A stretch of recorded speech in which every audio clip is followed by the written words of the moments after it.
It's that time to cast your minds back to the 80s and 90s again. Four Sore Thumb Games in York have sent us some more weird things to look at. The box is unmolested so far. All I've done is take my address of it, so you can't all come round my house. I've still lost the knife of opening, so we're going to have to go for some scissors. Gonna get tetanus if I cut myself with these. Perhaps I should have opened this in advance, but you know, if I do, then people accuse me of somehow faking opening the box, which is stupid. So we'll open it on camera and see what we've got. Ooh, let's open it that way up and put it over there. Last time round we had some cool wrestling figures, and the time before that we had a weird Pepsi Man thing, which was ace.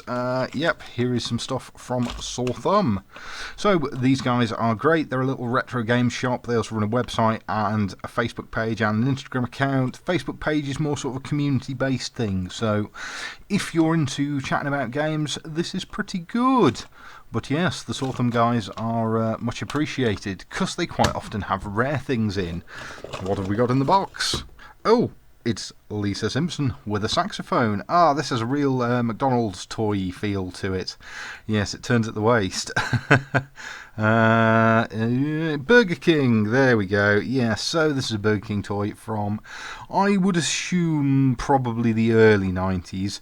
And she's pretty banged up. Thanks very much for that, Lisa. But her head does at least turn. Do we have a date?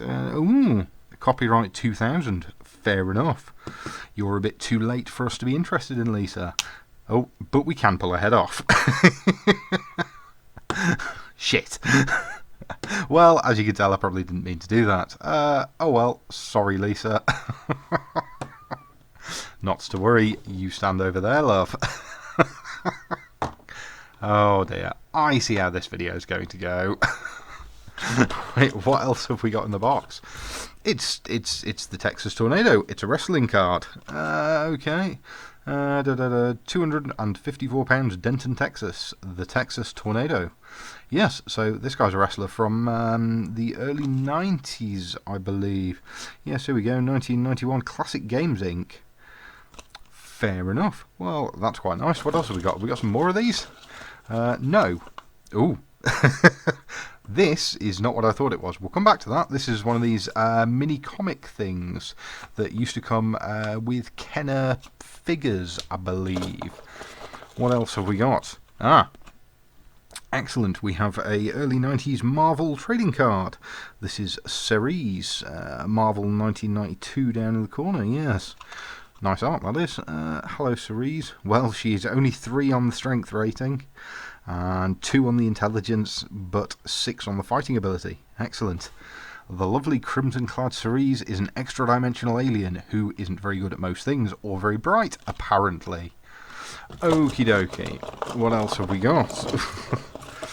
Oh, hello. I thought for a minute this was an early G.I. Joe figure, but I'm not actually sure now. What have we got on the back? Copyright ITTT, China 401, yeah. So, I couldn't tell you what series this is from, but these go in a thing and you launch them and you sort of fire them about. Do we... Oh, yeah. How do we move? Yeah, there we go. That's how we move him. We fold his legs up and then he becomes a key. Oh, very strange. I'm sure in my head this is definitely G.I. Joe, but I suspect it's one of those lines that is actually a knockoff of G.I. Joe. Okay, mate, you fold yourself in half, and ooh, that's an unpleasant image. God. What else have we got? Oh, it's a wind-up Mr. Man. Okie dokie. Does the wind-up wind up on it? That's the question. As you can tell, I'm not all that careful with these things, so I tend to break them when I mess with them. Does he wind up? Yes, sort of. Oh no, yeah, wind-up mechanism's a bit sticky, but it does appear to work. Well, I couldn't tell you which Mr. Man he is. Mr. Hat, probably. Is this another promotional thing? Hong Kong Marks. Oh yeah, oh no, there we go. He was just a bit sticky and needed some encouragement. Come on, mate. You do some walking. No, okay. He's a little bit too sticky. Yeah. Okie dokie. You go over there with broken Lisa, mate. And serve as a podium for her severed head. What else have we got? Oh, it's a Warhammer miniature of some sort. Copyright 1992. Okay, well, it certainly looks like a Warhammer miniature, and it's on a Warhammer-esque base. He's a little archer bloke that nothing will ever focus on ever. There we go. Fair enough. Very nice. Not painted, not broken. Cool. Right. What else is in the box? Oh, I've just felt what feels like a Batman figure, and it indeed is. So these are from the late 90s, early 2000s Batman line, where they were all super muscly. This is one of these that had a million different accessories, like Batman in a power loader, and Batman in a Superman fighting submarine, and all that nonsense. Have we got a thing on here? Yep, copyright 1997, Kenner. Yeah, Kenner something.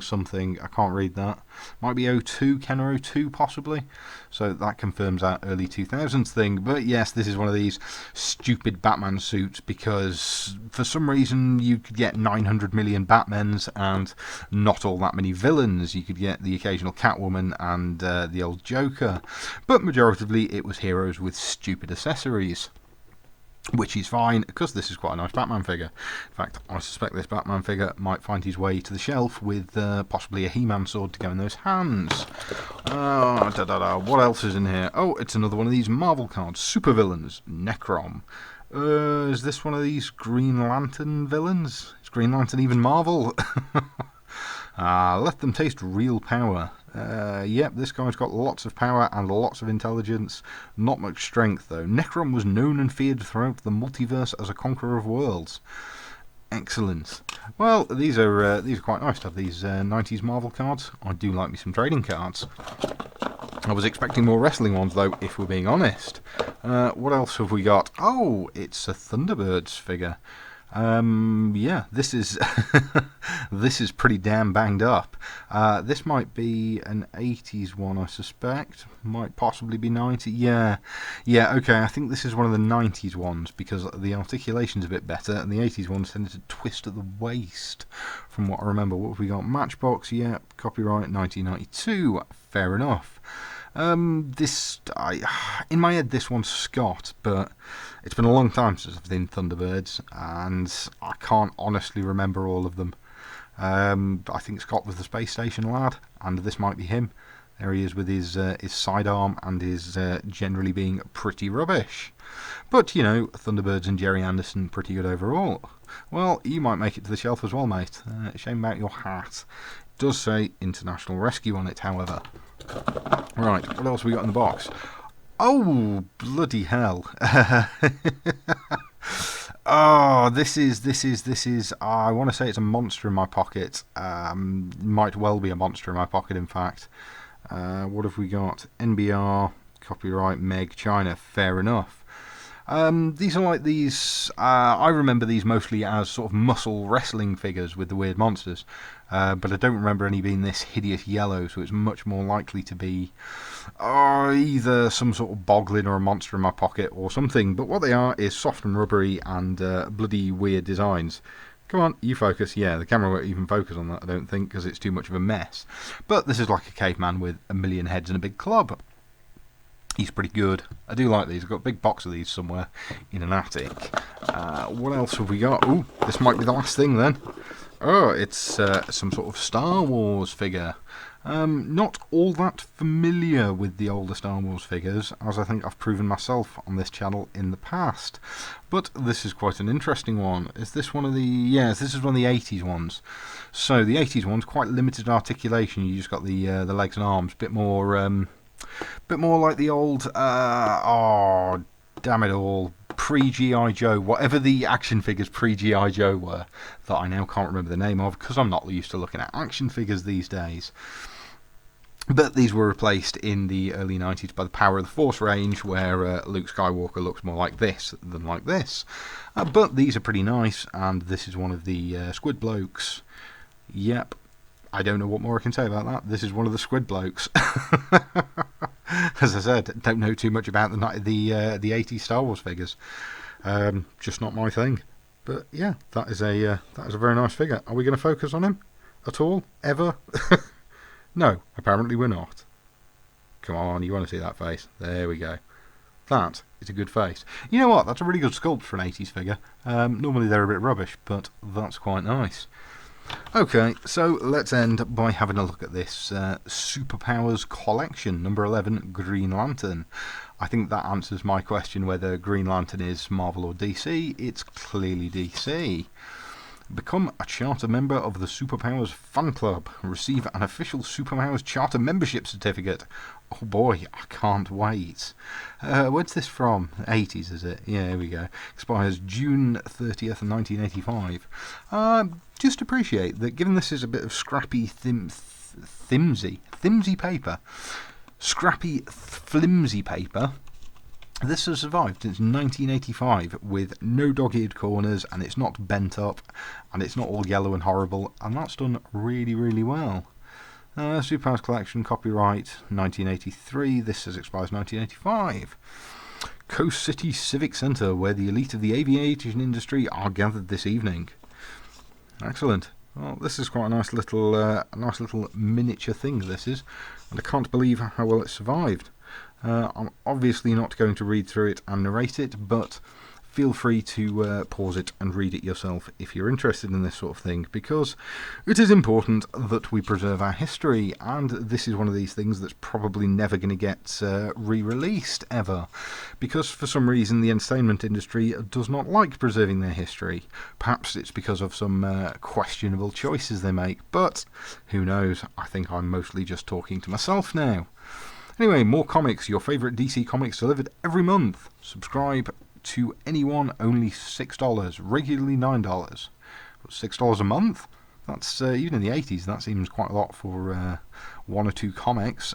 All subscriptions mailed flat in a protective wrapper, blah blah blah. Anyway, so this has obviously come from America because it's all in dollars. But yes, what a nice thing that is.